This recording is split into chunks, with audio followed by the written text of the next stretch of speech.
Assalamualaikum warahmatullahi wabarakatuh. Hamdan wa syukran lillah, salatan wa salaman ala rasulillah, la hawla wa la quwwata illa billah. Bismillahilladzi la yadurru ma'asmihi syai'un fil ardi wa la fis samai wa huwas samiul alim. Amma ba'du. Puji syukur hadirat Allah, salawat dan salam kita ucap dan perbanyak, kita hadiahkan ke ruh Rasulullah sallallahu alaihi wasallam. Mudah-mudahan salawat yang diperbanyak berbuah syafaat, insyaallah, amin ya rabbal alamin. Bapak Ibu hadirin jamaah yang dimuliakan Allah, bertemu kita kembali di pagi ini. Jangan sampai terlewatkan Rasulullah sallallahu alaihi wasallam bersabda, "Man shalla alayya hina yusibuhu asron wa yumsi asron adrakathu syafaati yaumal qiyamah." Siapa umatku bersolawat kepadaku pagi 10 kali, sore 10 kali, maka kata Nabi, kau layak mendapat syafaatku. Tema kita pagi ini babu arkanis sholah, satu bab yang menjelaskan rukun-rukun sholat dan permasalahannya. Sholat itu menurut bahasa artinya ad-du'a. Sholat menurut bahasa artinya ad-du'a, wakila ad-du'a'u bi khairin, doa-doa yang baik. Ada beberapa tempat dalam solat dianjurkan kita untuk berdoa, menambahi dari tempat-tempat yang ghaliban semestinya. Misalnya dalam I'anatul Thalibin disebutkan ada 3 tempat dalam solat kita dianjurkan berdoa dalam bentuk istighfar atau mohon ampun kepada Allah. Yang pertama di antara walad dolin sama amin. Antara walad dolin sama amin. Ghairil maghdubi alaihim waladdallin.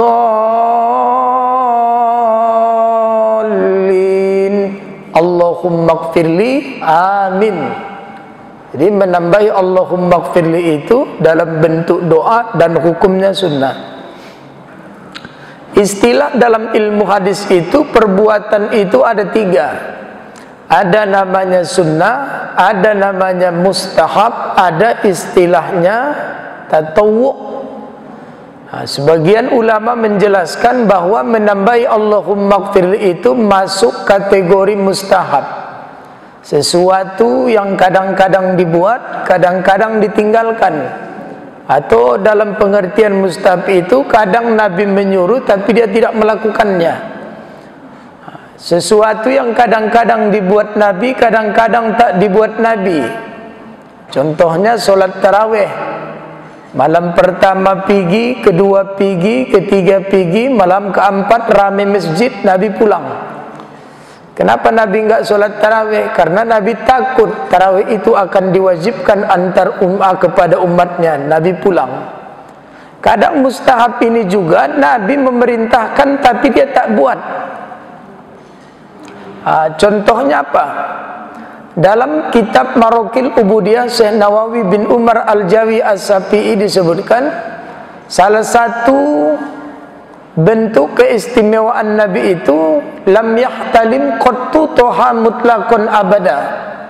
Sepanjang hidup Nabi beliau tak pernah bermimpi buruk. Ada yang bilang ihtalim itu mimpi bersetubuh. Tapi Nabi mengatakan dalam Toroful Fawaid wa Zarful Faraid, Imam Ibnu Hajar Al-Khaitami, idza ra'a ahadukum ruqyan yakrah, apabila salah seorang di antara kami bermimpi, mimpinya itu mimpi yang buruk, kata Nabi, pertama falyatkul salasata marratin, meludahlah engkau 3 kali ke kiri. pi. Cuman ku ingatkan kalau mau meludah ke kiri, tengok-tengok juga siapa yang di kiri ya Bu. Jangan sembarang meludah ibu. Beda ludah ibu sama ludah Nabi. Ludah Nabi itu bisa mengobati. Manalah contohnya?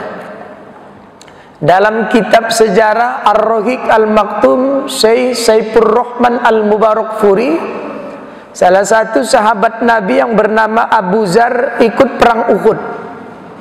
Ketika perang Uhud, nyasar busur panah ke matanya, psuk, hampir lepas. Maka dipanggil Nabi, ya Abu Zar anta ta'al, sini. Diludahi Nabi mata, pi, sembuh. Kalau ada ludah kayak gitu sekarang di Menteng nih, viral kurasa Pak. Atau ludah Nabi yang kedua meludahi kaki Abu Bakar. Nabi pergi hijrah dikawani oleh Abu Bakar, mereka bersembunyi di Gua Sur. Rupanya di gua itu sejarah mencatat ada seekor ular yang sudah menunggu Nabi di rumahnya.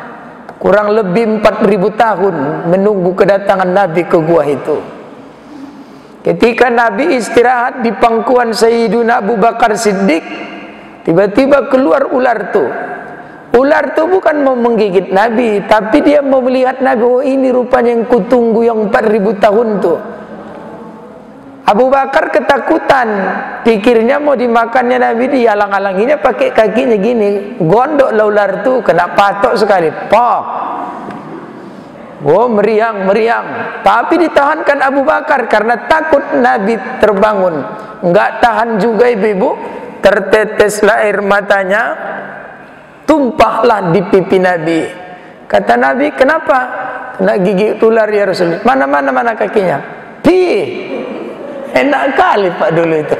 Main pih saja sembuh. Nah, kalau ludah kita beda ya Bu. Makanya kalau mau meludah ke kiri, tengok-tengok siapa yang di kiri. Kemudian yang kedua kata Nabi, kalau mimpi buruk, summal yakul, kemudian berkata, maksudnya berdoalah, Allahumma inni a'udzubika min amalis syaitan wa sayyiatil ahlam.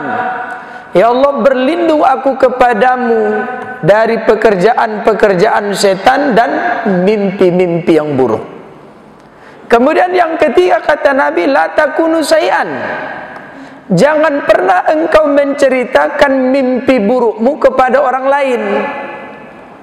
Kenapa enggak boleh diceritakan mimpi buruk? Pertama, lemah akidah kita dibuatnya jadi piktor. Wah, aku tadi malam mimpi begini. Ah, udah kena kau ini. Enggak jauh-jauh nih, tetangga kau juga, ini dekat-dekat rumah kau katanya. Terakhir satu komplek itu dicurigainya. Lemah akidah dia, enggak tenang hidupnya. Kenapa? Mencari kesalahan orang aja dia gara-gara mimpi itu. Dan ternyata kadang-kadang mimpi ini Bapak Ibu dimanfaatkan orang. Pak, aku tadi malam mimpi lah Pak, dikejar ular, kejar macan, dikejar harimau, ditelan buaya. Kata bapak tuh, mak 4 angka katanya. Udah mantan Bu, mantan dulunya itu. Nah kata Nabi, kalau kau masih resah juga, ambil wudhu, buat sholat sunat 2 rakaat.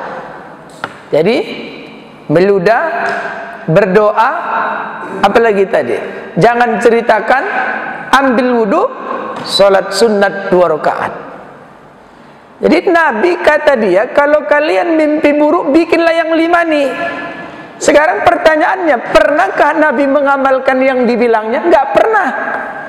Inilah yang dinamakan mustahab. Dia menyuruh orang melakukan kebaikan, tapi dia tidak melakukannya. Kenapa? Karena Nabi tak pernah mimpi buruk. Enggak pernah Nabi mimpi buruk, maka dia tidak melakukan itu. Nah, makanya ibu hadirin jamaah yang dimuliakan Allah, ada tempat-tempat tertentu dalam solat kita disuruh mohon ampun dalam bentuk doa. Kemudian di mana lagi? Ketika ruku, Subhana rabbiyal azimi wa bihamdi Allahumma gfirli. Tambahi Allahumma gfirlinya, tak usah ragu-ragu. Subhana rabbiyal azimi wa bihamdi Allahumma gfirli. atau pakai versi hadis yang lain. Subhanakallahumma rabbana wa bihamdik Allahumma gfirli. Dalil perintahnya ayat Quran juga. Fasabbih bihamdi rabbika wastaghfir. Bertasbih, bertahmid, wastaghfir, istighfar, mohon ampun. Jadi ketika ruku perintahnya 3. Fasabbih subhana rabbiyal azimi, bertahmid, wa bihamdi, istighfar, Allahumma gfirli. Pada ucapan yang kedua tadi, subhanakallahumma rabbana, tasbih, wa bihamdik, tahmid, Allahumma gfirli, istighfar. Inna mimma yurisul khusu'a itolatar ruku'i was sujud, kata Nabi. Salah satu cara melahirkan khusyuk di dalam solat, lamakan rukukmu, panjangkan sujudmu. Jadi bagaimana cara memanjangkannya? Menambahi kuantitasnya. Dalam Nihayatul Zain, dalam Kasifatus Sajak Syekh Nawawi, bacaan tasbih dan sujud itu, rukuk dan sujud, kurang-kurangnya 3 kali. Boleh 5, boleh 7, boleh 9, sebanyak-banyaknya 11 kali. Jangan 1. Gak masuk kategori sunnah dia. Minimal 3, 5, 7, 9, sebanyak-banyaknya 11 kali. Cari melahirkan khusyuk. Khusyuk ini kalau menurut Imam Ghazali, Bapak Ibu, dia masuk ke rukun. Jadi siapa orang yang sholat tak khusyuk, tak sah sholatnya. Dan khusyuk ini bukan perkara yang mudah. Jangankan kita, ulama saja pun belum tentu khusyuk. Maka kata Imam Ghazali, kalau kau tak bisa khusyuk mulai dari takbir sampai assalamualaikum, minimal belajar untuk khusyuk pada 3 tempat dalam sholat. 3 tempat ni aja. Jadi 3 tempat ni usahakan khusyuk. Pertama, ketika membaca iftitah, inna sholati wa nusuki wa mahyaya wa mamati lillahi rabbil, sesungguhnya solatku, wa mahyaya, hidupku, wa nusuki, nusuk dulu, hidupku, ibadahku, wa mamati, matiku, lillahi rabbil alamin. Berarti ada penyerahan diri. Yang kedua pada lapas iyyaka na'budu wa iyyaka nasta'in, hanya kepada engkau sajalah aku na'budu, nyembah, nasta'in, meminta. Kemudian yang ketiga, ketika tahiyat, at-tahiyatul mubarakatus, itu kan bercakap-cakap sama Allah itu. At-tahiyatul mubarakatus sholawatut thayyibatu lillah, segala penghormatan, keselamatan, kebaikan adalah milik-Mu hai Tuhan. Dalam belajar ilmu tauhid disebut dengan hamdun hadis liqodim, makhluk memuji Tuhannya. Tuhan dibalasnya, assalamu alaika ayyuhan nabiyyu wa rahmatullahi wa barakatuh, sama kawajalah keselamatan itu wahai hambaku. Disebut dengan hamdun qadim li hadis, Tuhan memuji makhluknya. Datang kita, jawablah assalamu alaina, selamat atas kami, wa ala ibadillahi sholihin, dan atas hamba-hamba yang melakukan amal soleh. Asyhadu an la ilaha illallah, aku bersaksi tiada Tuhan kecuali Allah, dan sampai seterusnya. Minimal pada 3 tempat nih latih untuk khusyuk. Jadi Bapak Ibu hadirin jamaah yang dimuliakan Allah, khusyuk, khudurul qalbi, menghadirkan solat, menghadirkan hati. Kenapa kita nggak bisa khusyuk? Karena kita punya himmah yang tinggi terhadap dunia daripada terhadap akhirat. Gini dia, apa yang kita pikirkan sebelum sholat, itulah yang akan terbawa dalam sholat kita. Kalau sebelum sholat kita membicarakan tentang bisnis, maka ketika sholat bisnis melulu yang keluar. Kalau ketika sholat kita membicarakan tentang apa yang kita lakukan nanti di hari libur, maka ketika sholat planning hari libur akan kalau begini, nanti begini. Kalau ketika sebelum sholat kita memikirkan istri, memikirkan anak, maka saat sholat itulah yang keluar. Kenapa?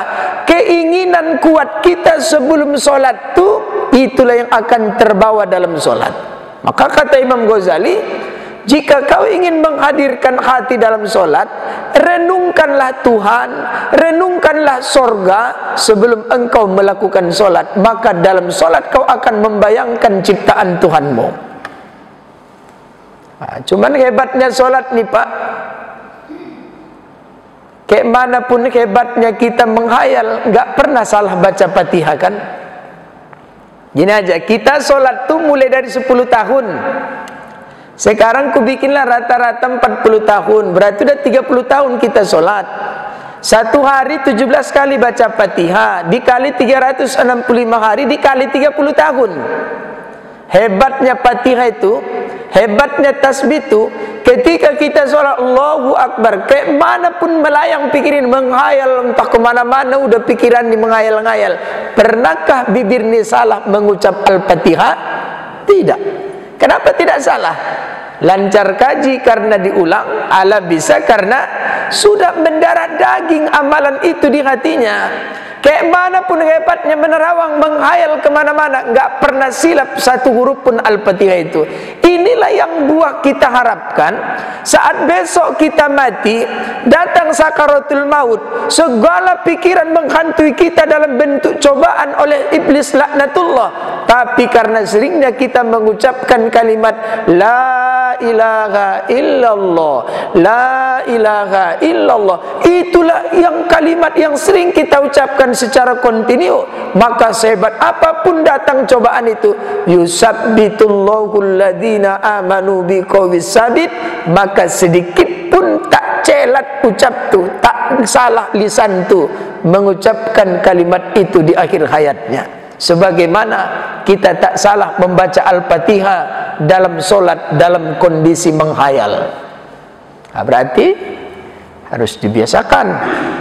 Nah, yang terakhir, kapan kita disuruh berdoa dalam istighfar dalam solat? Ketika sujud. Subhana rabbiyal a'la, tasbih, wa Allahumma rabbana, tasbih, wa bihamdik, tahmid, Allahumma gfirli, istighfar. Ustaz, adakah tambahan wa bihamdi dalam tasbih, ruku' dan sujud, tahmid? Hadisnya yang menjelaskan ada 4 riwayat. Sepakat ulama hadisnya doib, lemah. Tapi jangan lupa, kalau belajar kaidah ilmu hadis, satu hadis yang lemah, jika turuknya, turuk itu artinya jalan, jalan yang menceritakan riwayat hadis itu lebih dari 1 orang, 4 yang meriwayatkan, maka naik stadium. Yang tadinya doib menjadi hasan li ghairi. Sepakat ulama hadis, hadis dengan status hasan boleh dijadikan sebagai dalil dan argumen hukum. Maka walaupun wa bihamdi itu hadisnya doib, tapi karena yang meriwayatkannya, yang menjalurkannya, yang menceritakannya banyak, naik statusnya menjadi hasan li ghairi. Jadi boleh diamalkan. Jadi apa arti doa itu? Solat itu ad-doa.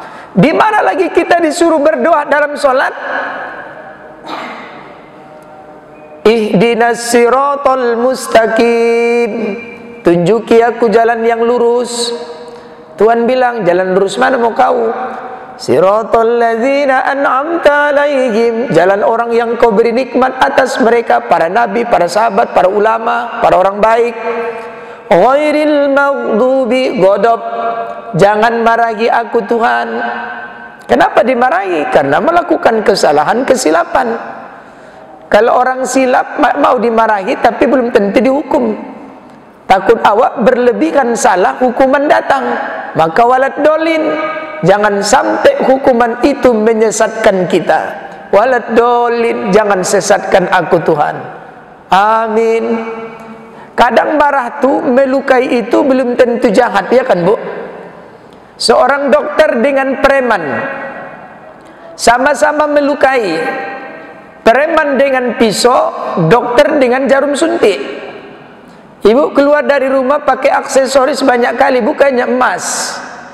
Gelang keroncong kanannya 5, kirinya 4, karena ulang tahunnya 45.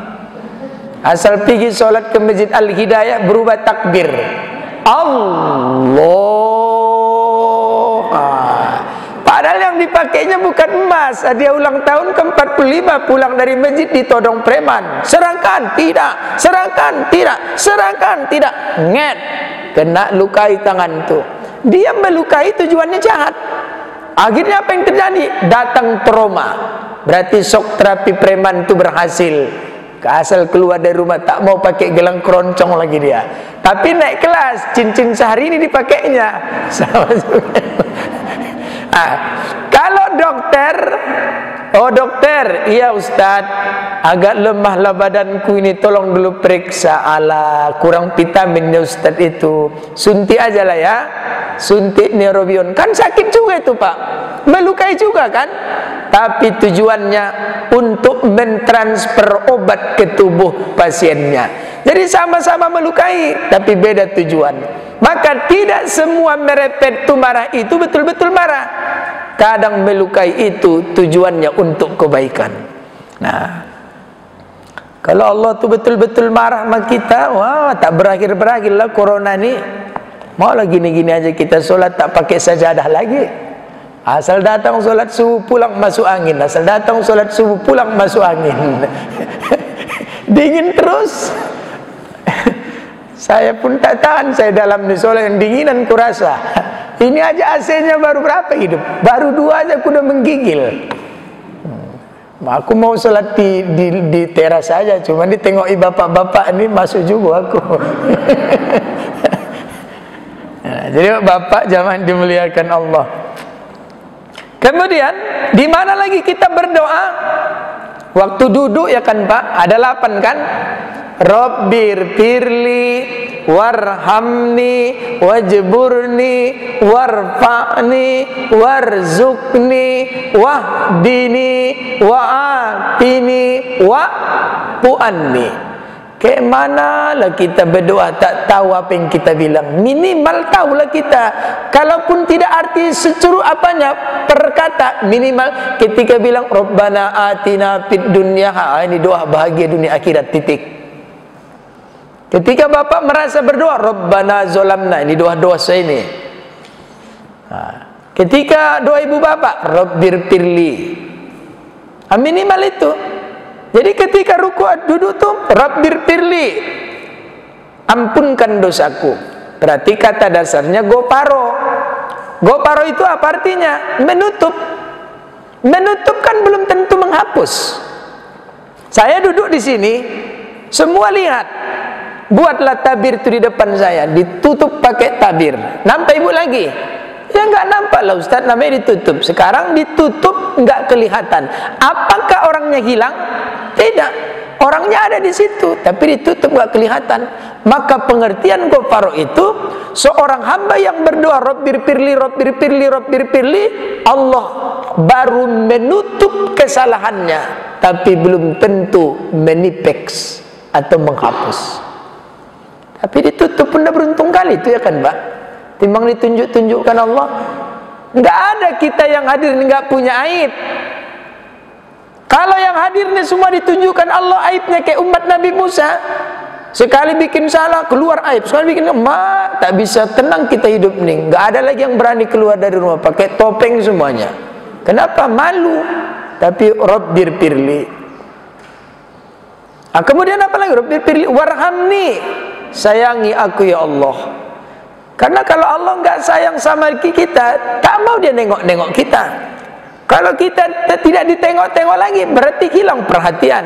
Maka dalam Ayyuhal Walad Imam Al-Ghazali, salah satu ciri-ciri Allah itu tak mau lagi menengok hambanya, mulai berpaling dari hambanya, istighaluhu bima la ya'nihi.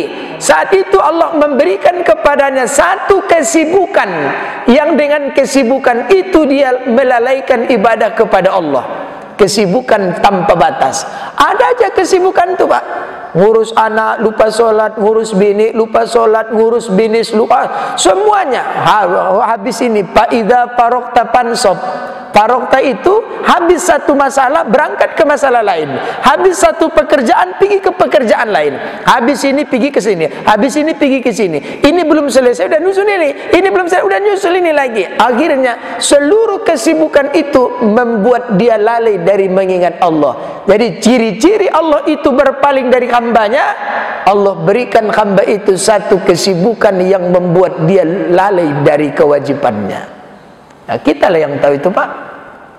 Gimana? Gara-gara ngurus bisnis, sholat asar jam berapa? Utsman bin Affan, gara-gara mengurus kormanya di Madinah, telat dia takbiratul ihram dengan Nabi. Telat bukan tak sholat, telat. Gak dapatnya takbiratul ihram Nabi sholat asar. Geram kali dia nengok kurmanya itu. Habis assalamualaikum, pergi dia balik ke kurmanya. Apa katanya? Merepet-repet dia di situ. Gara-gara ngurus kau, tak dapat ku takbiratul ihram dengan Nabi. Sekarang kau bukan milikku lagi. Kau kuimpakkan ke Baitul Mal. Ya Allah. Bukan tak sholat Pak. Tak dapat takbir Nabi, diimpakkannya kebun kurmanya. Bapak sholat asar jam 6, mau Bapak mengimpakkan pohon sawit Bapak tuh? Gara-gara ngurus kau tak dapat ku takbir. Udahlah kau bukan milikku lagi. Ku tampung lah, udahlah Pak sama ku lah kasih. Nah, itu. Jadi bapak jamaah yang dimuliakan Allah. Warhamni wajburni. Sama itu pengertiannya dengan goparo. Tutup. Gara-gara ditutup Allah lah aib kita, makanya kita terhormat di masyarakat.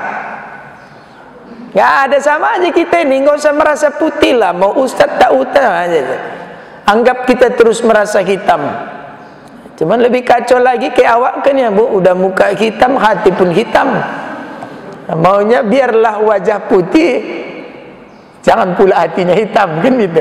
Biar wajahnya hitam, asal hatinya putih. Jadi semua punya dosa, punya kesilapan. Wajburni, tutup ya Allah, tutup ya Allah. Kalau kau tunjukkan nanti Allah, tak ada lagi mau berkawan sama aku. Kalau aku ya Allah, janganlah kau tunjukkan aibku ya Allah. Kalau kau buka ya Allah, tak mau lagi orang BKM Al-Hidayah mengundang aku nanti ceramah. Jadi tutup Allah semuanya. Makanya apa yang terjadi yang keempat? Wajburni warfa'ni. Angkat derajatku ya Allah. Banyak dosa pun masih mulia awak di masyarakat. Banyak kesalahan pun masih dielokkan orang awak. Kenapa? Karena warfa'ni. Warfa'ni apa lagi? Warzukni. Berikan aku rezeki. Seharusnya kau banyak dosa, kau tak dapat rezeki lagi. Tapi karena Rahman dan Rahimnya Allah. Tapi ingat, rezeki yang banyak tapi rajin maksiat tu belum tentu itu nikmat. Sama dengan usia yang panjang tapi tak ibadah. Sehat, tak ada sakitnya. Usia 85 tahun, gak pernah sholat, gak pernah sakit. Awak usia awak 40-an mulai sakit-sakit. Belum tentu nikmat. Nah, kemudian warfa'ni warzukni wahdini. Berikan aku petunjuk ya Allah. Maka dalam sujud, tambahi Pak. Ketika Bapak sujud, kan dibilang Nabi, Aksir doa, perbanyaklah doa dalam sujudmu. 3 doa yang tak boleh kita lupakan. Apa itu dalam doa sujud itu? Pertama, Allahumma khtim lana bi husnil khotimah. Ya Allah, akhirkan hidup kami dengan kematian yang baik. Wala takhtim alaina bi su'il khotimah. Dan jangan akhirkan kehidupan kami dengan kehidupan yang tidak baik. Lagi solat mati kan baik itu. Janganlah lagi maksiat mati, itu namanya tak baik. Kemudian apa lagi yang kedua? Allahumma inni as'aluka taubatan qoblal maut. Ya Allah, aku pinta kepadamu kematian, taubat sebelum kematian datang. Dan satu lagi, ya muqallibal qulub, wahai Tuhan yang membolak-balik hati, sabbit qalbi, teguhkan hatiku, istiqomahkan hatiku, luruskan hatiku. Jangan mereng-mereng, jangan mereng-mereng. Kalau udah lurus, lurus aja. Jangan kanan, jangan kiri, jangan atas, jangan bawah. Fidinik wa ala ta'atik, dalam agama dan dalam ketaatan. Tiga ini jangan ditinggalkan dalam sujud. Setelah subhana rabbiyal a'la, subhana rabbiyal a'la, subhanakallahumma rabbana wa bihamdik, tambahi. Ini boleh dizahirkan, jangan dalam hati. Tapi pada sujud terakhir boleh dizahirkan. Wahdini wa apini. Apa itu api ini? Apiat. Jadi orang Cina pun kalau bikin obat suka pakai bahasa Arab rupanya. Apiat, apiat, apiat. Apiat itu bahasa Arab, artinya sehatkan. Kalau sakit pula Tuhan, susahlah ku solat. Iyalah kata Allah, enggak sakit aja pun kau tak solat, apalagi sakit. Kalau begitu, tolonglah sehatkan aku Tuhan. Oke, sehat. Enak aja pergi ke masjid. Makanya ibu-ibu, selalu saya bilang di pengajian itu, kenapalah Allah tuh tak ngasih aku mobil Ustaz? Bukan tak bisa Allah ngasih mobil, karena Allah tuh kaya di atas segala kekayaan yang kaya. Mau satu dunia ini 2 miliar hidup, baru lagi hamil, udah dikasih Allah Alphard depan rumahnya. Enggak miskin dia.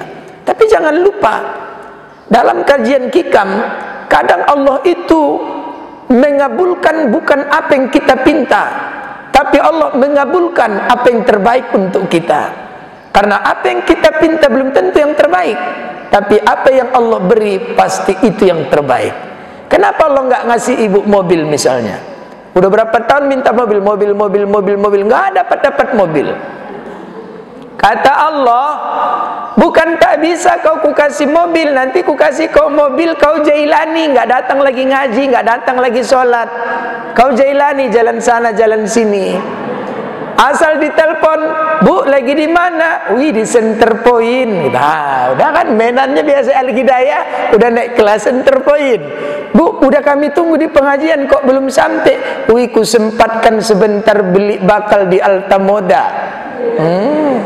Ditelepon lagi 15 menit, Bu udah di mana? Wih, sambil pulang singgah pula di Dian Pelangi beli batik. Dia tuh, udah di mana Bu? Wih, diajak bapak pula beli sepotong baju di Sapira. Bu, makin lemah yang Bu, udah di mana Bu? Wih, sambil pulang lewat pula lah bayar di Juanda, tengoklah jilbab menyocok-nyocokkan dengan baju tadi di Sisesa katanya. Diam. Bu, udah di mana kata? Wih, udah di Tanah Abang kata. Udah tak ditelepon kawan itu lagi, udah Tanah Abang dia. 2 hari lagi, Bu, udah di mana Ibu? Tanah Kusir. Udah dalam tanah, kenapa? Rupanya tabrakan di jalan tol. Gara-gara punya mobil. Kata Allah, baiknya kau tak usah punya mobil, tapi kaki kau tuh ku bikin kayak ban mobil. Asal diajak melakukan kebaikan, tancap aja bantu. Ngaji yuk, siup. Nengok orang mati yuk, siup. Nengok orang sakit yuk, siup. Ke masjid yuk, siup. Karaoke yuk, tidak. Itu baru paten. Ayolah, tidak. Serius kau? Iya. Kubayari? Ayolah, sekali-sekali. Jadi ibu zaman dulu ingat, ya, bukan tak sanggup Allah. Ingat, kenapa ku minta datangnya B? Berarti B lebih terbaik untukku daripada A. Titik. Jadi jangan merepet-repet. Man lam yarudha falyatlub rabban siwaya. Siapa yang tak setuju, tak ridho dengan keputusanku, kata Allah, kau cari aja Tuhan selain aku. Udah marah kali itu kayak gitu. Tak suka kau, udah cari yang lain. Jadi suka tak suka, ridho tak ridho, ridho aja lah. Jadi bapak zaman yang 8 nih terakhir, wa apini wa puannya. Wa puan itu artinya maafkan. Tapi memaafkan itu pun mau juga kadang Bu berbekas. Memaafkan itu kan di bibir juga. Wak, maafkan salahku ya Wak. Yo katanya. Tapi besok diceritainnya Wak lagi. Nah, makanya ibu-ibu, memaafkan itu hati. apa namanya, saya pernah membaca ini, siapa, Sekjen PBB Nelson Mandela, ketika dia ditanya sama wartawan, "Tuan, kalau Tuan disakiti apa yang Tuan lakukan?" "Ku maafkan, tapi tidak kulupakan." Oh, sama aja. Dimaafkan tapi tak dilupakan, di bibir aman, di hati mengupat. Puan itu nggak kayak gitu. Hapus bibir, hapus hati. Jadi kalau udah jumpa, tak ada lagi nol, zero, kembali ke titik nol, tak ada lagi. Makanya supaya hati ini tak mengupat-ngupat, bibir itu tak lancip, satu aja, jangan bikin sakit hati orang, karena bibir ini berawal dari sakit hati. Kalau tahu sakitnya disakiti, Bu, belajarlah untuk tidak menyakiti hati orang. Bak kata orang di kampung, sapu tangan sisinya 4 kulipat menjadi 1. Luka gores masih terlihat, luka hati siapa tahu.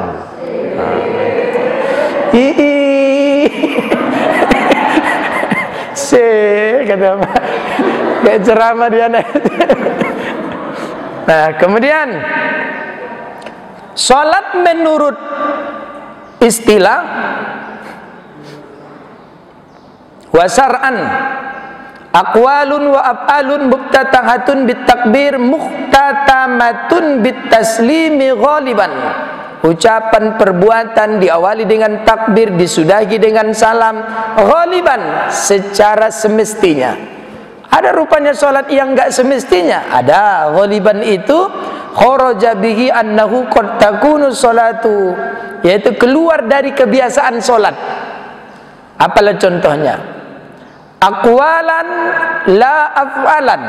Ada solat itu aqwalan, ada ucapannya, tapi la af'alan, tak ada perbuatannya. Secara ghaliban, ada ucapan, tak ada perbuatannya, seperti solat biasa, nggak ada ruku, nggak ada sujud. Itu apa contohnya? Solatul janazah, kasolatil janazah, solat jenazah.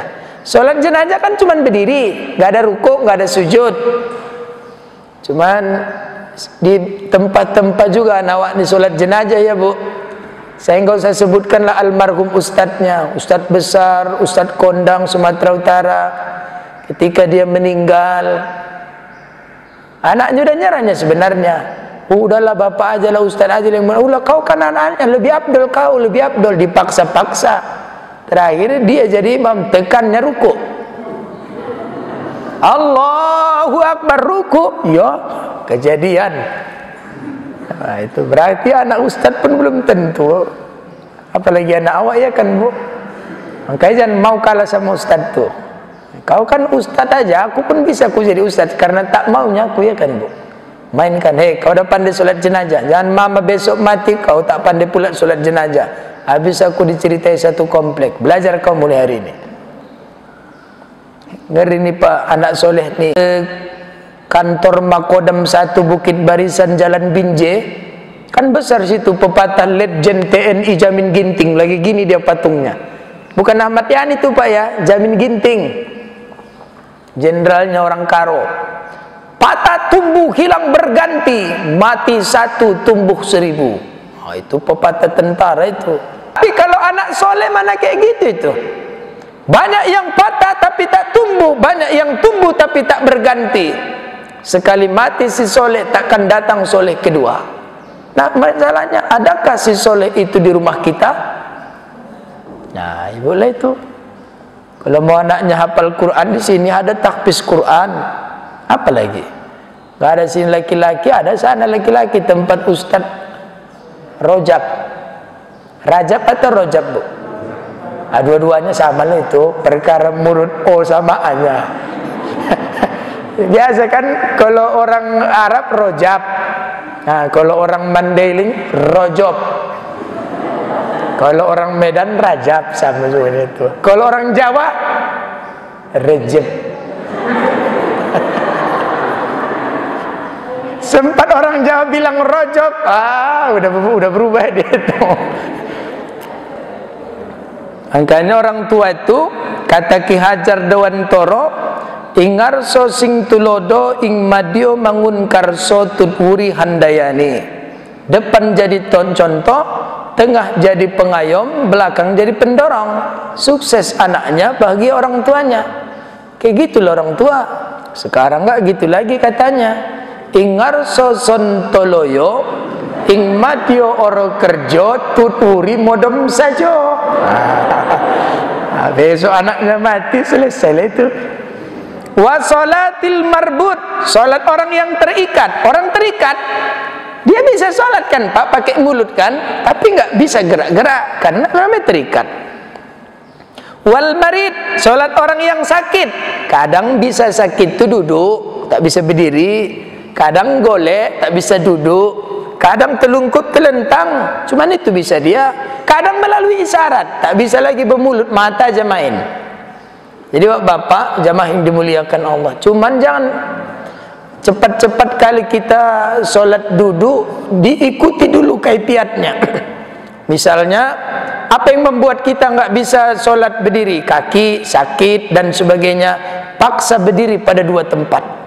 Yang mana itu? Takbiratul ihram dan al-fatihah. Kalau dua ini nggak bisa lagi, barulah duduk. Minimal takbiratul ihramnya. Kalau baca fatihah lama kali, takbiratul ihram berdiri baru duduk.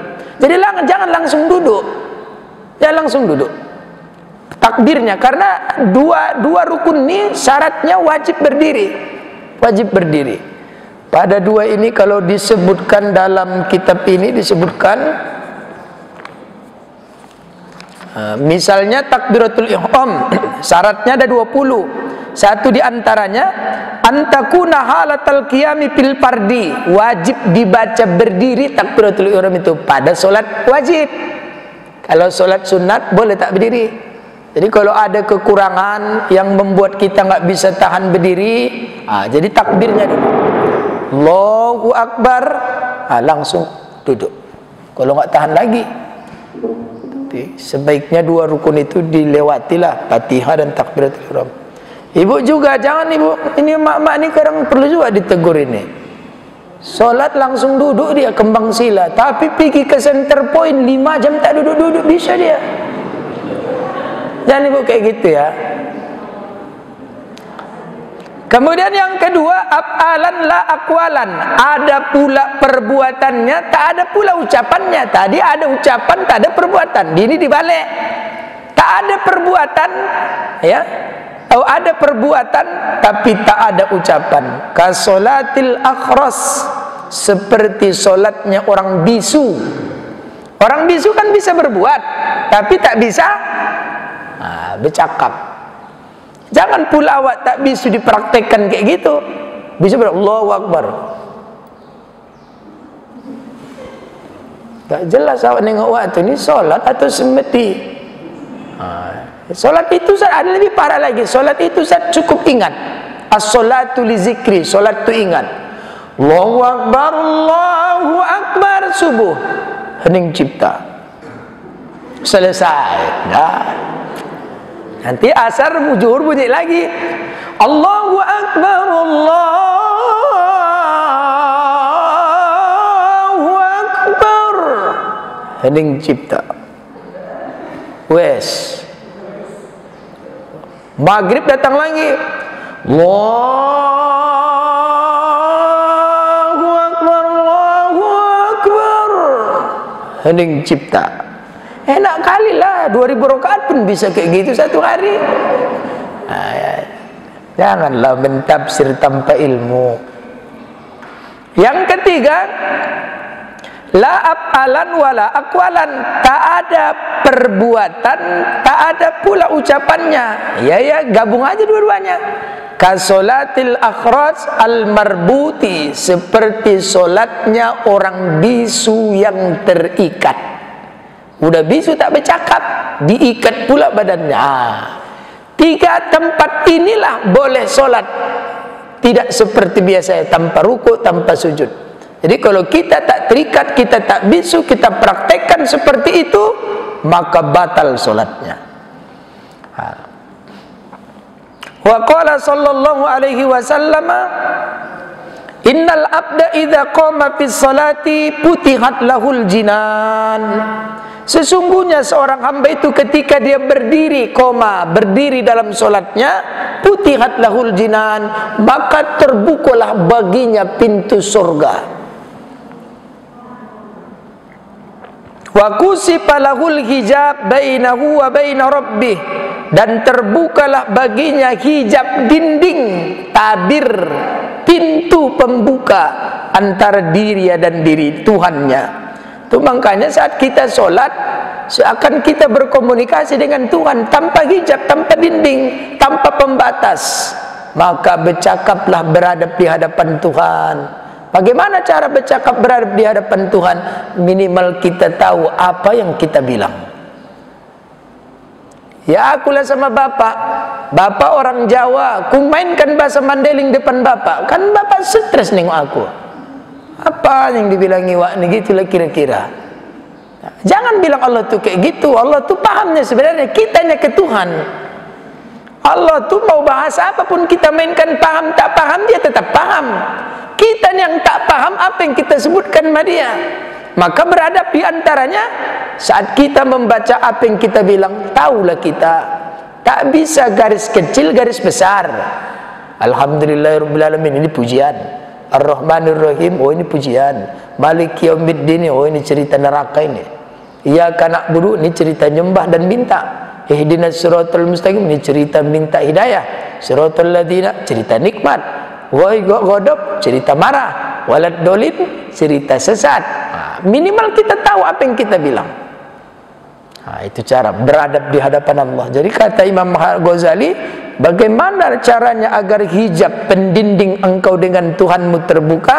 Pahamilah, beradab dalam paham saat engkau berkomunikasi dengan Tuhanmu.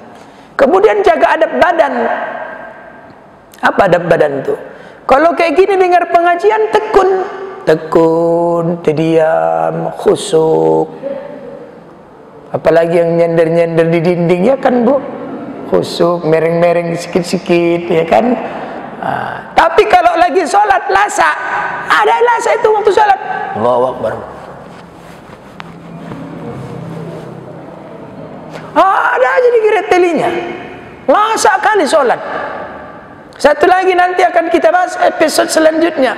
Salat itu suaranya didengar kuping bapak. Ayusmi anabsahu hurufah. Hurufnya itu ke kuping awak, bukan ke kuping tetangga. Ada orang salat kayak gitu kan Pak? Suaranya dengar sampai ke dinding. Bismillahirrahmanirrahim. Alhamdulillahirabbil alamin. Arrahmanirrahim. Maliki yaumiddin.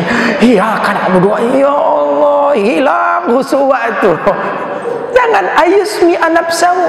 Suaranya didengar oleh kupingnya, bukan kuping tetangga. Kalau begitulah di sebelah bapak sholat, kayak mana perasaan bapak?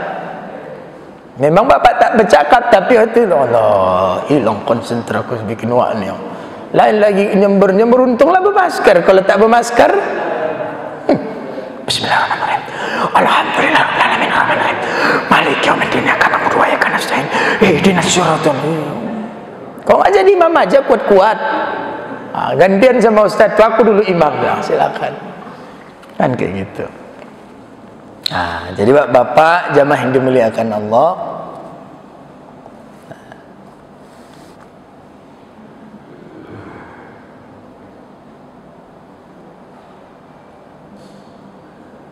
saya nggak jelaskan lagi yang penting-pentingnya, jadi kita jelaskan. Kemudian salat itu ada rukun, ada syarat. Ada rukun, ada syarat. Syarat dan rukun persamaannya satu. Sesuatu yang wajib ada. Kalau tak ada, dianggap tak ada. Atau sebelum kulanjut ada mau ditanya. Tadi katanya pakai tanya-tanya. Ada mic gininya Pak. Ada mau ditanya, Bapak Ibu? Oh, Bapak di luar. Ada mic-nya.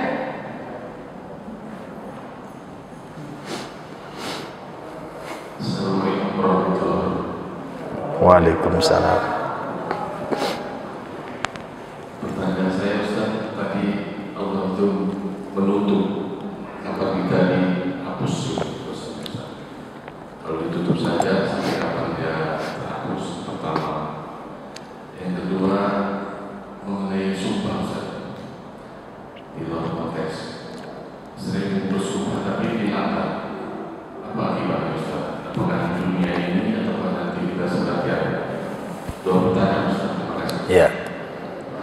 Kalau gofaro tadi istighfar menutup tapi belum tentu dihapus. Kalau dia doa yang terakhir wa'afini wa'fu anni, memaafkan artinya luar dan dalam, menghapus dan menipeks. Maka dua-duanya dibikin doanya habis sholat. Rabbirfirli Allahumma innaka afuwun karim tuhibbul afwa fa'fu anni, minimal fa'fu anni. Rabbirfirli fa'fu anni, Rabbirfirli fa'fu anni, ya hayyun ya qayyum Allahumma ya hayyun ya qayyum la ilaha illa anta faghfirli fa'fu anni. Makanya ketika datang Ramadan, doa yang paling banyak dibaca Nabi dalam Ramadan itu bukan Rabbirfirli, tapi fa'fu anni. Fa'fu anni. Apa arti fa'fu anni? Tipeks noda hitam, tipeks noda hitam. Jadi dua-duanya jangan ditinggalkan kalau berdoa. Kita juga mau goparo, kita juga mau ditipeks. Kalau udah ditipeks tuh fa'fu anni, itu yang disebut roja'a kayaumin waladathu ummuh, seperti bayi yang lahir dari perut ibunya. Itulah mau kita. Jadi habis kita sholat dua-duanya bikin Allahumma ighfir lana dzunubana, atau Rabbirfirli, atau Allahumma ighfirli, tambah lagi Allahumma innaka afuwun karim tuhibbul afwa fa'fu anni fa'fu anni fa'fu anni. Ya Allah, maka tolong ampunkan dosaku atau kesalahanku. Atau doa ini jangan ditinggalkan. Salah satu doa istighfar yang Allah tidak akan menolaknya adalah istighfarnya Nabi Adam. Apa istighfarnya Nabi Adam? Allahumma annaka ta'lamu sarirati wa alaniyati, sesungguhnya ya Allah engkau mengetahui apa yang ada di hatiku, wa alaniyati, dan engkau tahu siapa aku, diriku. Taqbal ma'zirati, maka terimalah keuzuranku, arti keuzuran itu kesilapan, kesalahan dan sebagainya. Wa ta'lamu hajati, dan engkau mengetahui apa yang hajatku. Fa'tini su'ali, maka kabulkanlah permintaanku. Wa ta'lamu ma fi nafsi, dan engkau mengetahui apa yang ada di diriku luar dan zahir. Faghfir li dzambi, maka tolong ampunkan dosaku. Allahumma inni as'aluka imanan yubassiru qalbi, ya Allah aku pinta kepadamu keimanan yang menyertai hati, artinya sama. Wa yakinan sodiko, keyakinan yang sodiko, benar-benar, tak jangan bengkok-bengkok, keyakinan betul-betul. Hatta a'lamu annahu la yusibuni, sehingga aku betul-betul mengetahui bahwa tak ada satu musibah yang menimpaku illa ma katabtali, kecuali engkau telah menuliskannya bagiku. Warattini, dan mohon berikan aku petunjuk keridoan bima qasamtali, untuk menerima setiap apapun yang kau berikan padaku. Dalam banyak riwayat, ketika Nabi Adam diturunkan dari sorga, udah berpisah, maka diwahyukan diilhamkan Allah kepada Nabi Adam untuk membangun Ka'bah, mendatangi bekas Ka'bah yang sudah dibangun oleh malaikat. Maka diajarkanlah doa ini. Doa inilah yang dibaca. Maka dalam banyak riwayat, apapun bentuk kesalahannya, jika dia membaca doa ini, maka kuampunkan dosa dan kesalahannya. Jadi minimal orang Islam dalam 1 kali 24 jam dia harus baca ini sekurang-kurangnya sekali, sebaik-baiknya setelah sholat. Lebih bagus lagi habis bikin salah. Setiap bikin salah mainkan, setiap bikin salah mainkan. Kalau mau lebih kurang lagi standarnya, setelah subuh mau tidur, subuh sampai mau tidur mohon ampun dulu, mau tidur ke subuh mohon ampun balik. Jangan tinggalkan. Nanti ku tuliskan doanya. Sebenarnya aku nggak mau ngasih tahu, tapi lisanku entah kenapa keluar untuk Bapak. Itu ilmu kayak gitu itu sebenarnya kalau dipurba dulu faedah. Untuk diri sendiri, jangan dikasih tahu sama orang. Tapi latah bibir itu pagi ini.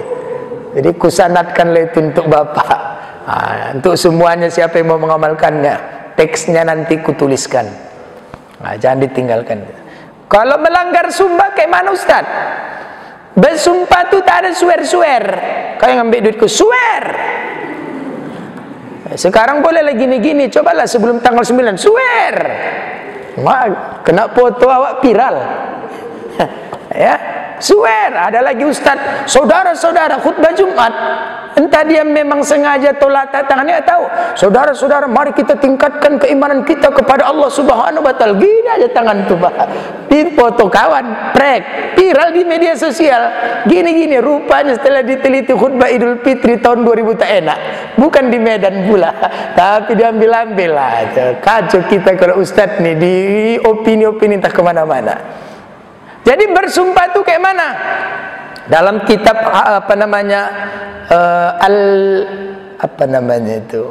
Allahumma sholli ala Muhammad, kitab Nahwu, Matan Jurmiyah.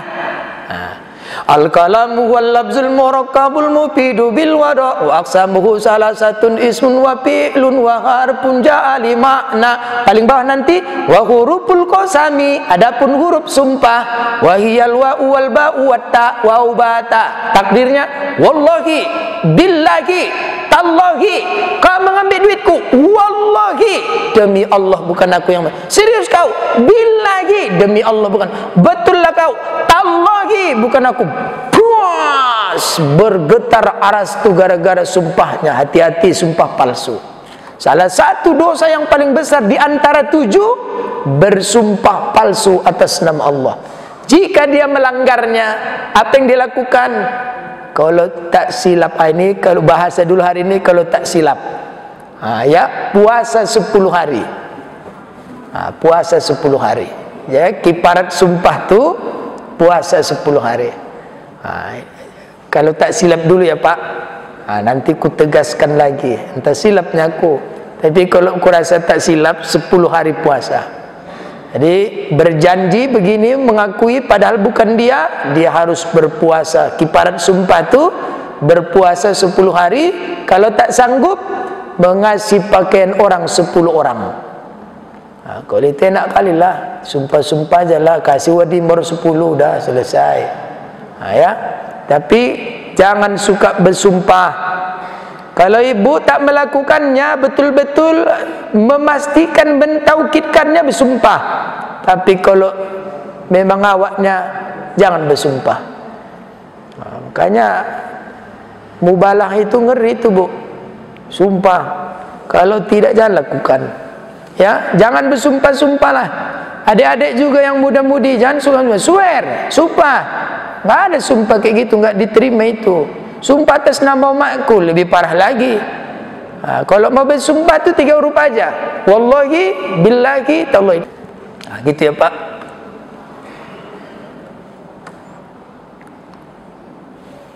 Ada lagi? Ya.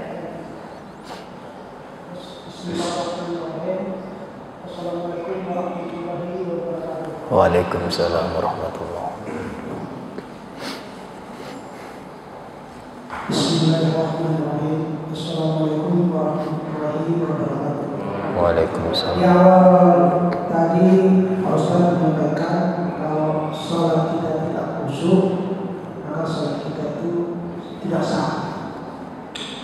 Pemahaman saya sekarang ini, sholat itu tidak sah kalau syarat rukun dan syaratnya tidak terpenuhi. Pertanyaan saya, mohon dijelaskan Pak Ustaz, apakah ada penjelasan dalam Al-Quran tentang sholat khusyuk itu bagaimana?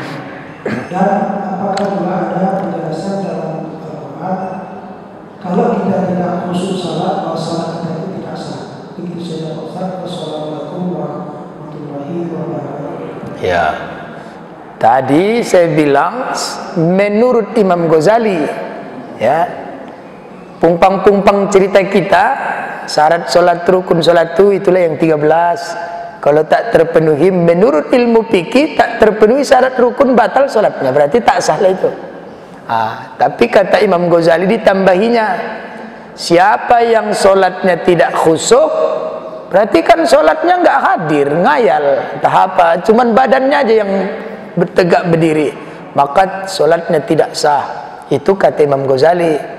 Untuk betul-betul khusyuk, mana sanggup kita itu? Maka kata dia, tak sanggup khusyuk dari takbir sampai salam, minimal 3 itu, belajar pada 3 tempat tadi. Nah, apakah ada ayatnya dalam Quran? Ada. Qad aflahal mu'minun alladzina hum fi salatihim Beruntung orang yang sholat kalau khusyuk. Jadi kalau nggak khusyuk tidak beruntung. Tidak beruntung bukan berarti tak berterima. Umpamanya kalau modal 100 dapat 101 untung juga tapi sedikit. Tapi kalau tak beruntung berarti rugi. Dapat 100 tetap modal 100 dapat 100 namanya rugi. Sedang balmot balik modal. Kalau dapat 100 pulangnya 98 itu betul-betul rugi. Kenapa ayat ini turun? Nabi sholat tuh suka kadang nengok ke depan, kadang-kadang nengok ke atas, kadang-kadang nengok kiri, kadang-kadang nengok kanan. Berarti kan gak khusyuk. Khusyuk itu kan bukan mesti bibir. Ada khusyuk bibir, ada khusyuk menghadirkan hati, ada khusyuk badan. Jadi ketika itu Nabi gini-gini sholatnya, gini-gini, maka ditegur Allah lah Nabi dengan ayat itu. Qad aflahal mu'minun alladzina hum fi sholatihim khashirun. Beruntunglah orang yang sholat dalam sholatnya, beruntung yang khusyuk dalam sholatnya. Dengan turunnya ayat ini Nabi berprasangka berarti perbuatan gini-gini itu bukan bagian dari khusyuk. Nabi menjatuhkan kepalanya, maka pusat konsentrasi matanya tiga lagi depan, tiga lagi ke atas, tapi melihat tempat sujudnya. Itu makanya dalam kitab-kitab fikih, apalagi anak, kalau solatnya di Masjid Al-Hidayah, kemana posisi mata waktu solat? Tengok tempat sujud. Kalau lagi ruku, tengok tempat sujud. Ada juga yang bilang mata kaki. Kalau lagi sujud, tengok hidung. Tapi kalau lagi di depan Ka'bah, bukan melihat tempat sujud, tapi melihat Ka'bah langsung. Jadi jangan begini depan Ka'bah solat. Kenapa? Dalam Al-Fawaidul Mukhtarah Syekh Ali Al-Baharun, ya, setiap hari dalam hadis Nabi Allah menurunkan 20 rahmat di dunia ini, dan rahmat terbesar di dunia ini yang 120 itu turun satu tempat. Di mana itu? Baitullah. Maka yang 120 itu untuk memperolehnya dibagi 3 pekerjaan. Siapa yang tawaf, dia dapat 60 rahmat. Siapa yang sholat, dia dapat 40 rahmat. Siapa yang melihat, nengok Ka'bah aja, melihat gini, gak ngapa-ngapai, dapat 20. Kenapa yang 60, yang tawaf dapat 60? Karena dia melakukan 3. Berputar, tawaf 20. Siap sholat apa kerjanya? Siap tawaf, sholat 20. Waktu sholat kemana matanya? Menengok Ka'bah 20. Berarti 20 kali 3, 60. Orang yang sholat saja dapat 20-40. Kenapa? Karena dia melakukan 2, meninggalkan 1. Apa yang dilakukannya? Sholat 20, menengok 20. 20 kali 2, 40. Apa yang ditinggalkannya? Tak tawaf. Karena dia nggak tawaf, nggak dapat pahala. Kemudian yang ketiga, menengok. Kenapa menengok Ka'bah cuma dapat 20? Karena dia meninggalkan 2. Tak tawaf, tak sholat. Maka ketika kita berada di depan Ka'bah, sunnahnya adalah melihat Ka'bah supaya dapat kita fadilah melihat Ka'bah itu. Tapi kalau di Al-Hidayah atau di Mekah juga, tapi tidak di depan Ka'bah, di dalam atau di luar, posisinya tetap melihat tempat sujud. Jadi turunnya ayat tadi itu berkenaan dengan khusyuk badan. Ya, khusyuk badan, bukan khusyuk hati. Kalau khusyuk hati itu Nabi pastilah. Ketika Sayyiduna Ali bin Abi Thalib ikut perang, kena busur panah betisnya, bam, jebol. Ditarik sahabat, menjerit. Jadi kayak mana cara ngobatinya ini? Ali salat, Allahu Akbar. Itulah hudurul qalbi tadi. Ketika dia salat, apa yang bercakap-cakap dengan Tuhannya? Dicabut, nget. Jangankan bilang aduh, bergerak saja kakinya tidak. Sampai ke telinga Nabi. Kata Nabi, bisa khusyuk ya Ali, insyaallah ya Rasul. Kalau gitu solat 2 rakaat di depanku. Kalau kau bisa khusyuk dari takbir sampai assalamualaikum, serban hijauku ini akan kulilitkan di kepalamu. Solat Ali, memang khusyuknya dia pula. Tapi di rakaat terakhir, ketika dia sujud di rakaat terakhir, terbayang dia mau dililitkan Nabi serban di kepalanya. Selesai. Itu khusyuk mana itu Pak? Khusyuk hati. Jadi yang dimaksud Imam Ghazali ini, saya husnul yakin bukan khusuk perbuatan badan, tapi hudurul qalbi, menghadirkan hati dalam sholat. Itu dia. Tapi kelas-kelas kita ini ya beratlah, tapi bukan tak bisa. Penting laksanakannya lah. Mau sholat syariat lah, penting jangan sampai tak sholat. Gitu ya Pak. Ya, iya Pak, ya. Mik. Mana miknya tadi?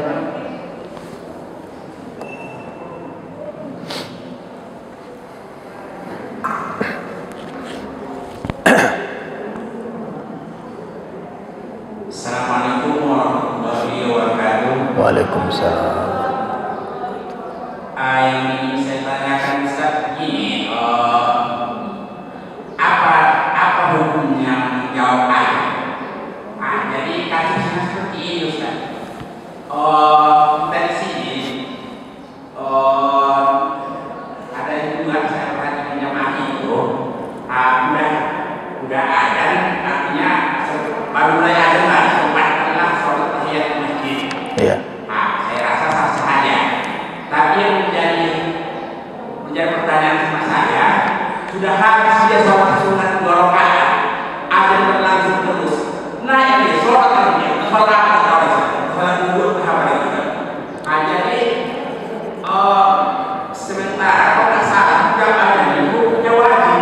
Jadi kalau sholat sunat itu ada berlangsung terus, jadi mana yang betul ini? Apa ada dalilnya? Oh ini melaksanakan sholat sunat itu sampai habis ada ini.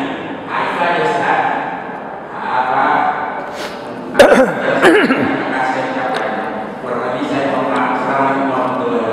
Ya.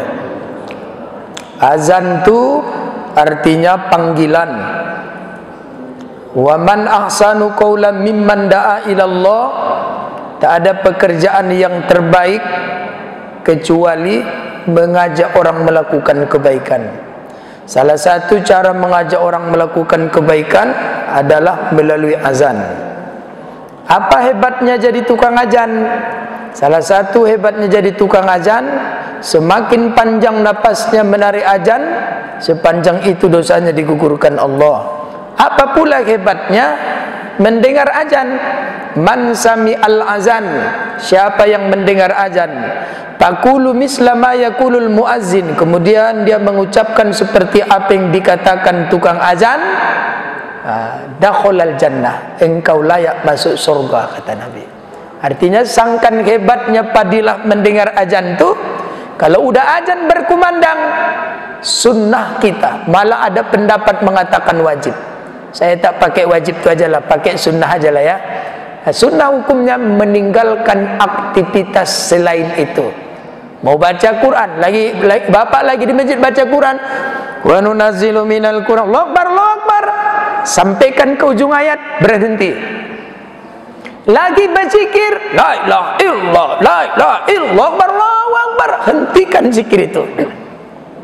Kenapa? Saat terdengar kumandang azan, tak ada ibadah yang paling hebat kecuali mendengar dan mengikutinya.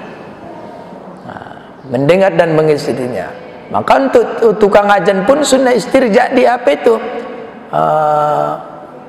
Istilahnya Allahu Akbar, Allahu Akbar. Sebelum dibilangnya itu, dia dibilangnya dulu. Allahu Akbar, Allahu Akbar, Allahu Akbar, Allahu Akbar. Asyhadu an la ilaha illallah, asyhadu an la ilaha illallah. Dia duluan, baru dia manggil orang. Lagi makan ibu, lagi makan, Allahu Akbar, Allahu Akbar. Sunnah berhenti sejenak, paling 2-3 menit. Maka lagi sholat, ketika kita masuk ke masjid jam berapa maghrib? Misal jam 6:30, kita masuk ke masjid jam 6:28, berarti kan 2 menit lagi. Yakin enggak siap-siap 2 menit nih sholat tahiyat? Enggak yakin? Kalau begitu jangan lagi tahiyat, tunggulah sampai azan berkumandang baru kita sholat. Sholat apa tahiyat? Enggak tahiyat lagi.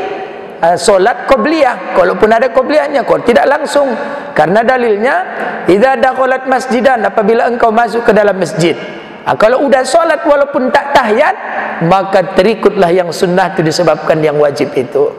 Jadi apakah ada dalilnya? Apalagi yang bapak tanya itu lagi, Lagi azan, sholat, hukumnya makruh. Udah dia assalamualaikum, azan belum selesai, dibantainya sholat lagi, makruhnya berkali-kali. Kalau sekali namanya tanzi, berkali-kali secara adat dibiasakan, namanya tahrim. Jadi jangan dibiasakan. Sama itu, melap air wudu hukumnya makruh tanzi. Kenapa? Karena kalau dilap air wudunya hilang istighfar malaikat untuk dia, kan dia yang rugi. Tapi kalau terus siap ngambil wudu, kebiasaan melap, bisa tahrim hukumnya. Jadi usahakan ketika azan berkumandang, aktivitas ditinggalkan, termasuk zikir. Ya, telah masuk zikir. Nah, jadi kalaupun pamai di masjid ini maghrib ke isya kan ada pengajian, tiba-tiba ini seru kali penjelasannya ini, nggak bisa ditunda. Lagi azan, kalau begitu azankan dulu sebentar, biar tahu masyarakat dah masuk waktu. Setelah itu lanjut. Dalam Irsadus Sarhi Bisarhi Sahih Al-Bukhari, 24 tempat boleh tidak sholat pada awal waktu. Satu di antaranya karena majelis ilmu, tapi dengan syarat sama-sama berjamaah. Tapi intinya jaranglah itu terjadi. Sebaiknya kalau di masjid masuk waktunya, berhentilah. Apa-apa tidak, nanti habis itu tekan lagi balik kalau kurang, kan gitu. Tapi bila itu terjadi, tidak menyalahi. Nah, jadi kalau udah bunyi azan, tinggalkanlah aktivitas. Tak ada ibadah yang terbaik kecuali menyahutinya, mengucap Allahu Akbar, Allahu Akbar, Allahu Akbar. Itu saja. Nah, jadi jangan sholat, jangan sholat. Banyak juga itu Pak, lagi azan sholat bantainya. Tahu dia azan bantainya sholat. Lebih hebat pahala mendengar azan itu daripada sholat sunat tuh. Nah, jangan dibiasakan itu. Oke. Ya Pak. Nah. Biasanya ini pada saat kita berbuka puasa, kalau kita menunjukkan aja, baru kita berbuka puasa, ketinggalan kita takbir imam. Iya. Mana yang lebih baik? Dalam Fathul Mu'in, wa yusannu ayyakula akibal fitri Allahumma lakasumtu, disunnahkan berdoa dulu atau makan dulu. Jadi makan dulu, batalkan dulu puasa itu walaupun seteguk air, baru berdoa la la la la, entah apalah doa kita, Allahumma lakasumtu dan sebagainya. Baru sholat kalau tiba masuk waktunya, setelah itu baru kita makan. Cuman kalau di masjid kan ada buka puasa bersama, jadi bagaimana? Boleh aja diazankan dulu sebentar pada waktunya. Jadi jangan dilewatkan terlalu lama, karena azan itu artinya informasi masuk waktu. Jadi ketika Ramadan, azankan dulu Allahu Akbar, Allahu Akbar sampai habis. Sambil itu, sambil beraktivitas, bolehkah kita makan sambil beraktivitas buka puasa? Sepanjang yang saya pelajari, hukumnya makruh. Makruh. Makanya jalan yang terbaiknya ya pilih dua lah. Mau di stop sebentar kita makan, atau azan dulu baru kita makan, tunda sebentar sholatnya. Kita makan sebentar, paling ada 2 menit, batalkan itu kan Pak. Atau sekedar makan korma sebiji. Jadi apapun aktivitas yang dilakukan ketika azan, hukumnya makruh. Itu pendapat Imam Ghazali, Imam Nawawi. Dulu fikih azan udah pernah kita bahas di sini, belum ya Pak? Yang ada saya bikin makalah, bukan di sini tuh ya? Oke. Atau pertemuan selanjutnya aku selesaikan dulu bab azan, baru kita masuk ke rukun sholat. Ada makalahnya. Ibu tinggal bagi-bagi, kalau paling ada sekitar entah 12 lembar, entah 13 lembar gitulah. Tapi menjelaskan itu 1 tahun juga itu Pak, karena sebulan sekali. Nanti penting insyaallah bulan depan saya bawa lah. Dan ini saya sedang ada karangan ulama Yaman. Dia belajar ke Yaman, belajar ke Madinah. Di Madinah dia belajar dengan gurunya, sama dengan pengarang kitab ini. Orang tuh satu guru dengan pengarang ini. Ini juga murid. Jadi guru orang itu namanya Ibrahim Zain Ibrahim bin Zain bin Samit Samit. Jadi ulama Madinah ini banyak muridnya. ada dari Yaman, ada dari Syria, ada dari mana-mana, termasuk ada dari Indonesia. Jadi udah selesai gurunya ini mengajar, kata gurunya, kalian bikinlah buku, rangkum apa yang kuberikan kepada kalian. Maka setiap murid menulis buku. Ini diantaranya. Kalau kitab Arabnya gini, namanya Taqriratus Sadidah. Ada juga kawan penulis nih, kawan penulis ini. Waktu saya jumpa dengan Tuan Nalomo di Silimpuan, ditunjukkannya sama saya. Ini pengarang buku ini, kawan dia dulu pernah jumpa waktu belajar sama-sama di Madinah. Nah, ditunjukkannya ini Ustaz foto orangnya. Jadi orang pengarang kitab ini besar tinggi. Udah jumpa saya fotonya, bukan orangnya ya. Oh, ini orangnya. Jadi ada juga kawan dia ini orang Indonesia. Jadi dia rangkum sama, tapi saya kira kalau untuk kita yang nggak bisa membaca kitab, lebih bagus membeli itu. Sama isinya, cuman kalau ini tak banyak dalil. Kalau itu ditambahnya dalil keindonesiaan lah. Memang dalil-dalil keindonesiaan. Itu di bab solatnya sudah saya fotokopi, saya kopikan di daerah no mention sana, ada 158 halaman. Makanya saya buka hari ini Muqaddimah solat. Rencananya ke depan di jadwal saya kita akan membahas buku karangan ulama Indonesia, muridnya Syekh Samit tadi, ya, yang belajar di Madinah. Udah saya kopikan karena bukunya tebal. Jadi saya ambil bab solatnya aja, saya kopi. Ya, bukanlah karangan saya itu pula. Nah, itulah kita bahas. Jadi kalau Bapak Ibu memegang lebih bagus lagi. Nggak diperjualbelikan, cuman fotokopi karena itu bukan bukuku. Kalau karyaku mau aku jual, ngambil untung sedikit ya kan Pak. Tapi karena ini bukan karya saya, kita hanya mutlak mengkopi. Nanti kutunjukkan pertemuan selanjutnya. Kubawa dua lah. Satu makalah azan dan problematikanya.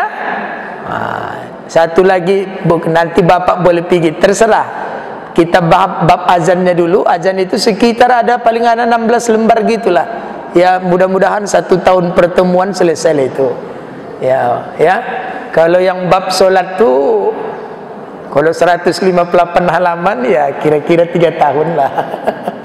Kalau panjang terus ya kan, aku tahu bulan depan dah kena pecat. Oke, pagi ini dulu. Jadi belum sempat kita bahas rukunnya, insyaallah pertemuan selanjutnya ya Pak. Mudah-mudahan tausiah ini bermanfaat. Saya izin minta maaf saya jika jawaban-jawaban dari saya mungkin kurang memuaskan. Boleh dirujuk lagi ustaz-ustaz yang mengajar, karena aku tengok yang mengajar sini bagus-bagus kok. Ada Ustaz Nano, ada Ustaz Mukhlis, ada Ustaz Nasir. Walaupun kadang sebagian adalah bawahan saya, tapi dari keilmuan saya mengakuinya. Ya. Jadi apa yang saya jelaskan tadi, kalau kurang puas boleh dirujuk lagi, tanya lagi sana, bagaimana hukumnya begini ya. Ini sebatas itulah kemampuan saya menjelaskannya. Billahi taufiq wal hidayah. Assalamualaikum warahmatullahi wabarakatuh. Alhamdulillahi rabbil alamin.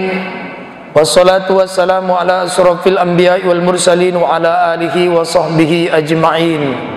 Allahumma ighfir lana dhunubana wa liwalidina warhamhum kama rabbawna shighara. Wa li azwajina wa li auladina wa li ikhwanina wa li masyayikhina wa lil mu'minina wal mu'minat bi rahmatika ya mujibas sa'ilin. Allahumma ya Fattahu ya Alim ya Razzaku ya Karim, iftah lana babal ilmi minal Qur'anil azim. Allahumma ja'al awladana wa ahlana min ahlil ilmi wa ahlil khair, wa la taj'alna wa iyyakum min ahlis su'i wad doir, innaka ala kulli syai'in qadir. Allahumma inna nas'aluka salamatan fid dini wad dunya wal akhirah, wa khususan ya Allah salamatan li ahlina wa li jama'atina kaffah. Allahumma ja'al jam'ana hadha jam'an marhuma, tafarruqana min ba'dihi tafarruqan ma'suma, wahdina siratan mustaqima. Rabbana atina fid dunya hasanah, fil akhirati hasanah wa qina azaban nar. Sallallahu wasallam alaihi walhamdulillahi rabbil alamin. Taqabbalallahu minkum minna wa minkum taqabbal ya karim.